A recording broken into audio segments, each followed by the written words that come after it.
Hello everyone and welcome to the F1 Corner. The Formula 1 season has not even been over for a week, that already we have a lot of news that are making us eager for the 2021 season. I am here in Montreal on this shitty cold day. What do we have on our list today? Well, obviously, Sergio Perez confirmed going at Red Bull for next season. Will be teammate with Max Verstappen and replaces Alex Albon. We will also briefly talk about Yuki Tsunoda taking Daniel Kvyat's places at Toro Rosso, AlphaTauri. Toto Wolff staying at Mercedes. New rules regarding tires, like the mistake that we saw in Sakir for George Russell. But let's start with that big news that came up early afternoon in Europe, early morning in Canada. Sergio Perez going to Red Bull. So the question we will ask is, how did it come to that? What did Albon do wrong? And what are the expectations for Sergio Perez next year? Let's start by the beginning. How did Alex Albon landed his seat at Red Bull and how did he lose it? So, Alex Albon was promoted to Toro Rosso last year in 2019 after finishing third in Formula 3, and because the Toro Rosso team, this year AlphaTauri, did not have more driver to put in the car following the disappointment of Brendan Hartley in 2018. So Albon comes to AlphaTauri / Toro Rosso, takes Pierre Gasly's place, who was promoted to Red Bull in 2019. Gasly, disappointing first half of the season, gets thrown back at Toro Rosso, and Albon, with only 11 or 13 races under his belt, gets to Red Bull after he's been super impressive at beating Daniel Kvyat at Toro Rosso. So Albon makes his way to Red Bull mid 2019. Quite an impressive start. He did outqualify Verstappen once, almost got a podium in Brazil, but got hit by Lewis Hamilton and lost it, and was deemed good enough to be kept at Red Bull for this year, 2020. Now we get to this season. Alex Albon did score 2 podiums in Mugello and 1 in Bahrain. And, beginning of the season, we were all willing to give him a chance. He still needed to learn, obviously. New to the team, he needed time. So, start of the season, he is pretty much in the top 6, but not in the top 4, which is where Red Bull would want him. So, the races are going on and going on. Albon gets fairly good result, but nothing super conclusive, never really close to Verstappen. Then breakthrough at Mugello. He makes a splendid comeback during the race, finishes third on the podium, and we all think, this is the breakthrough that Alex Albon needed. But followed 4 races without a point for Alex Albon, including one where he got hit with Daniel Kvyat for no reasons, and even potentially being in contention for the win in Turkey, but spun early after a restart. So it seemed like everything was crumbling down. Every time he was getting a good result, he was falling back right after. Then gets another good result in Bahrain, finishes third after again an impressive race, but still was more than 40 seconds behind Max Verstappen at the finish line, and that's including the fact that Verstappen did an extra pit stop. So Albon was indeed very far behind, but it was a second podium, he was there. Then the Sakir Grand Prix, very disappointing. Max Verstappen out early in the race was one of the favorites because Verstappen did qualify third for that race. And very disappointing. After Verstappen had to retire, so it was expected that if Russell or Bottas could not win that race, well, the second best car, the Red Bull, should win it.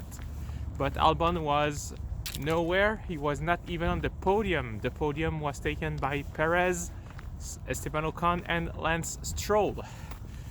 And Abu Dhabi manages a good result. It's like he kept the best for last, was fourth throughout the weekend, was able to follow the Mercedes fairly close, or at least close enough so that they could not try a different strategy or take a breather. But seemed like that was not good. Inconsistency is probably the key factor in this case. Albon did not truly improve throughout the season, always pretty much the same distance behind Max Verstappen, even getting slightly worse by like half a tenth at the end of the season. So this is the data that Red Bull had to go with. Sergio Perez, how did he ended up there? Well, Perez has been in Formula One for quite a while now and just came out of his best season in his career.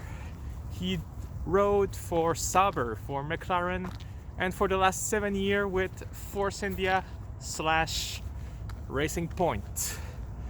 It was announced mid-season that he would be thrown out of the Racing Point team to make place for Sebastian Vettel in a move that everyone pretty much criticized, since the logical choice would have been to get rid of Lance Stroll instead because of the performance that we've seen. But Stroll's father owned the team, so it's kind of tricky to throw out your own son, I guess. And the fact that he's probably not paying him really saves money for the team. So Perez knows that he's not in F1, got to find another seat for the next season. Immediately his agent starts contacting other teams, including Red Bull, knowing that it was unsure if Albon would be there or not. But throughout the whole discussion process, he was left on hold and was told to just wait by Red Bull. He probably discussed with other teams too, but surely did not come to an agreement. But what is the most impressive is what followed this announcement of Perez leaving Racing Point. Instead of losing motivation or losing speed, like we see with so many drivers that know they are gonna leave their team, he instead upped his game. I think that's the best way to describe it. Got the best season of his career, 2 podiums, 1 in Turkey and a win in Bahrain. Was super strong throughout the whole season, finishes 4th in the championship despite missing 2 races because he got sick with COVID-19. Really the best drive of his life until the end. He fought and fought and fought. Even in the last race, the Abu Dhabi Grand Prix, everyone expected him to make a comeback from the back of the grid, if not for an unfortunate retirement. So Perez consistently in front of Albon. I mean, when you look at the Bahrain Grand Prix where Albon finished 3rd, he was stuck behind Sergio Perez for quite a while. In the Sakir Grand Prix that Perez won, Albon was nowhere to be found, even though the Red Bull was better than the Racing Point. And undoubtedly, Perez is currently in the form of his life, and that's pretty much what Red Bull looked at. Can they get a driver that is consistent, that has experience, that can probably deal with a car that is not 100% to his liking and make something out of it? So now, what do we expect from Sergio next year? Well, a few things, obviously. He will be expected to be closer to Max Verstappen than Albon was, so obviously closer than 6/10 on average. But more importantly, will be expected to be close enough to be fighting with the Mercedes like Albon did in that last Abu Dhabi Grand Prix. Close enough that both teammates can help each other. Will Perez beat Verstappen? This is unlikely, but there is no doubt that Verstappen will feel a bit more pressure, and it would be just good for the team if they can both push each other in the back and keep improving. If Perez can keep his consistency and his speed in the Red Bull car and push Max Verstappen to the limit, this is when we will see improvement on both sides. And more importantly, for the first time in his career, Sergio Perez is now in a race-winning car. It is expected that Red Bull will be strong again next season, obviously. So Perez will have the chance to go more often on the podium, to get more race victories, and to show everyone that he is deserving of a seat in a big team. But is this a long-term project? Probably not. Perez signed for 2021. We expect at best a 2-year deal, unless he is really impressive. Because Red Bull, being Red Bull, they will want to promote their junior drivers as much as possible. So that means if Yuki Tsunoda, who just got into AlphaTauri, impresses enough to be promoted to Red Bull, he will be within 2 years, very likely. And Perez will be again without a seat, but that's in 2 years' time. A lot can happen until then. So what's next for Alex Albon, you may ask? Perez taking his place? Well, Albon stays at Red Bull as a reserve driver and test driver. Will he come back in Formula 1 full-time? Unlikely at Red Bull unless they are desperate. But there is maybe still a place for him at AlphaTauri should Yuki Tsunoda not impress or get into Red Bull and they cannot find another driver to replace him, or even should Pierre Gasly leave the team. But that's pretty much it. I think he will have trouble finding a seat in another team unless maybe a small team wants to give him a chance and get the experience of a driver who was in a winning car. So that is it for Perez and Red Bull, but we have more news again today. I mentioned it, Yuki Tsunoda going to AlphaTauri. That is not a big secret. Everyone knew that this was gonna happen, even though it was not announced. Yuki Tsunoda, Honda junior driver, pushed a lot by Honda, who give Red Bull their engines, will drive for AlphaTauri in hope that he will be the next Red Bull superstar. Who knows? Everything can happen. For his background, he finished third in the F2 championship. He does have plenty of single-seater experience. He climbed the ladder of Formula cars pretty quickly since 2016 when Honda and Red Bull took him under their wings. So, promising young Japanese guy. Last Japanese in Formula 1 has been quite a while actually. So, it will be fresh blood at the Red Bull family. And let's just hope that he can do quite a lot. He will be compared, of course, to Pierre Gasly, who also had an amazing season. So the steps will be tough to climb, but the real challenge will start at the second half of the season, like we often say for most rookie drivers. The second half of the season is when it starts, is when you're supposed to have learned something finally. So good luck, Tsunoda-san. Let's talk about Mercedes now. Yeah, Toto Wolff confirmed will stay for another 3 years as team principal at the Mercedes Formula One team.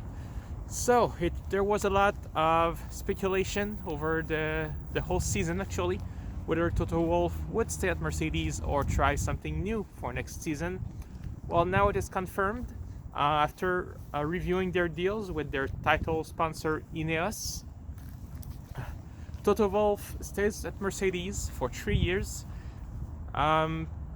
gets 30% of the shares of the Ineos company, and Daimler keeps 60, but that makes them now about equal stakeholder in all things considered. So Wolff has a big part to say in the whole process, not just at the Mercedes Formula One team, but also with their sponsor and you could say at Mercedes in general. It's not only about Formula One, it's even about the big company.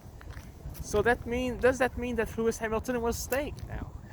Hamilton does not have a contract for 2021 yet. Discussions have started after the Abu Dhabi Grand Prix. It was publicly announced that they started discussing, but we do not expect any announcement before Christmas. Both parties, Hamilton, Wolff, Mercedes, want to take their time to do things properly, and if there's an announcement, it's going to be after New Year, most likely. But this is a topic to follow. As long as the name is not on that dotted line, it is not a done deal. And finally, we talk about rule changes for 2021, and more specifically regarding mistakes if you have the wrong tire after a pit stop. So